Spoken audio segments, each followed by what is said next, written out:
going to state the obvious, that marijuana is a controversial topic, and it can be polarizing among healthcare professionals, and I've seen the gamut. So people who are, vehemently opposed to the use of medical marijuana to those who are big proponents. And I think probably most of us fall somewhere in the middle, but I'd just like to take a moment for us to recognize and acknowledge that our views about marijuana are not homogeneous. So with that,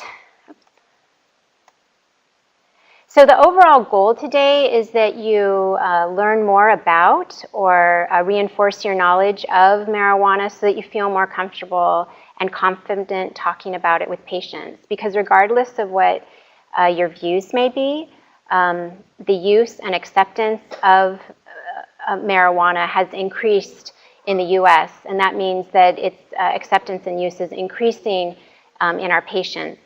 So to meet that overall goal, the objectives are to compare and contrast federal and state laws regarding the use of marijuana, to differentiate the components of marijuana, to compare and contrast dosage forms of marijuana, and finally to really look at the risks and benefits of medical marijuana use in particular.